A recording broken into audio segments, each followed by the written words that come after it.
Accountancy Onam എക്സാമിന് chapter 2 ആയ അഡ്മിഷനിൽ നിന്നും ഏതൊക്കെ പോർഷൻസ് പഠിക്കേണ്ടതുണ്ട് എന്ന് പലർക്കും അറിയില്ല. എടാ ശ്രദ്ധിച്ചു നോക്കിക്കോട്ടോ. നിങ്ങൾക്ക് മെയിൻ ആയിട്ട് പഠിക്കാനുള്ളത് മോഡ്സ് ഓഫ് റീകോൺസ്റ്റിറ്റ്യൂഷൻ എന്താണ്, അതായത് അഡ്മിഷൻ, അതുപോലെ തന്നെ റിട്ടയർമെന്റ് തുടങ്ങിയ മോഡ്സ് ഇല്ലേ, ആ മോഡ്സ് ഏതൊക്കെയാണെന്ന് അറിഞ്ഞിരിക്കുക. പിന്നെ നിങ്ങൾ അഡ്മിഷന്റെ തിയറി പഠിക്കണം. ഓക്കെ, അതായത് ഒരു പുതിയ പാർട്ണർ വന്നാൽ അയാൾക്ക് എന്ത് റൈറ്റ് കൊടുക്കും, അയാൾ എന്തൊക്കെയാണ് കൊണ്ടുവരുന്നത് തുടങ്ങിയ ചെറിയ തിയറി പോർഷൻ നിങ്ങൾ അവിടെ അറിഞ്ഞിരിക്കുന്നത് നല്ലതാണ്. പിന്നെയോ ന്യൂ റേഷ്യോന്റെയും സാക്രിഫൈസ് റേഷ്യോന്റെയും കാൽക്കുലേഷൻ, അത് എങ്ങനെ ചോദിച്ചാലും അത് കമ്പ്യൂട്ട് ചെയ്യാൻ അല്ലെങ്കിൽ കാൽക്കുലേറ്റ് ചെയ്യാൻ നിങ്ങൾക്ക് അറിഞ്ഞിരിക്കണം. അത് മാത്രമല്ല, ഈ ന്യൂ റേഷ്യോയും SR തമ്മിലുള്ള ഡിഫറൻസ് ചിലപ്പോൾ ചോദിച്ചേക്കാം. അതുകൊണ്ട് തിയറിറ്റിക്കലി ഇത് തമ്മിലുള്ള വ്യത്യാസങ്ങളും പഠിച്ചു വെക്കുന്നത് നല്ലതാണ്. പിന്നെയോ ഗുഡ് വില്ല് വളരെ ഇമ്പോർട്ടൻ്റ് ആട്ടോ ഈ എക്സാമിന്. കാരണം ഗുഡ് വില്ലിന്റെ നമുക്ക് മെയിൻ ആയിട്ട് എങ്ങനെ വേണമെങ്കിൽ തിയറി ഒക്കെ ചോദിക്കാൻ, അതിനൊക്കെ ചോദിക്കാൻ പറ്റും. ഒന്ന് ഫാക്ടേഴ്സ് അഫക്റ്റിംഗ് ഗുഡ് വില്ലാണ്, 2 needs for the valuation of ഗുഡ് വില്ലാണ്, 3 വാല്യുവേഷൻ ഓഫ് ഗുഡ് വില്ലാണ്. അതിൽ തന്നെ പല മെത്തേഡ് നിങ്ങൾക്ക് അറിയാം. ഏതൊക്കെ?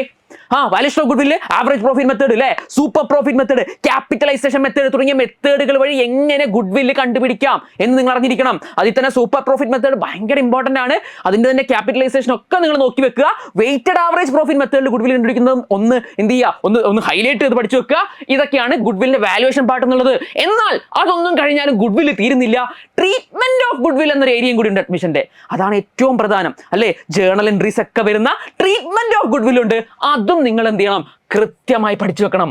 ഓക്കെ, ഇത്രയാണ് ഒഫീഷ്യൽ സ്കീം ഓഫ് വർക്ക് പ്രകാരമുള്ള അക്കൗണ്ടൻസിയുടെ സിലബസ് ഓണം എക്സാമിന്റെ. കഴിഞ്ഞ കൊല്ലത്തെ മുൻവർഷങ്ങളിലൊക്കെ അഡീഷണലി ഈ ചാപ്റ്ററിന് കുറച്ചും കൂടി ചോദിച്ചിട്ടുണ്ട്. ബട്ട് ഇത്തവണ ഒഫീഷ്യൽ ക്വസ്റ്റ്യൻ പേപ്പർ ആണ് എന്ന് വരിക എന്നാണ് പറയുന്നത്. സോ എന്തായിരിക്കാം, ഈ ഒരു official scheme of work follow ചെയ്യുമെന്ന് നമുക്ക് എക്സ്പെക്ട് ചെയ്യാം. അപ്പോ ഇതിന് ശേഷമുള്ളത് 1-2 നോക്കി വെച്ചോ, ബട്ട് ഇത് പഠിച്ചിട്ടുണ്ട് എന്ന് നിങ്ങൾ ഉറപ്പ് വരുത്തി വെക്കണം. ഓക്കേടാ, അപ്പൊ നമുക്ക് എക്സാം നന്നായി പഠിക്കാൻ പറ്റട്ടെ. നമ്മുടെ ലൈവ് ഉണ്ട്, ആ ലൈവ് എന്തായാലും കാണണം. അതേപോലെ ഫാസ്റ്റ് ട്രാക്ക് ബാച്ച് നമ്മൾ ലോഞ്ച് ചെയ്തിട്ടുണ്ട്.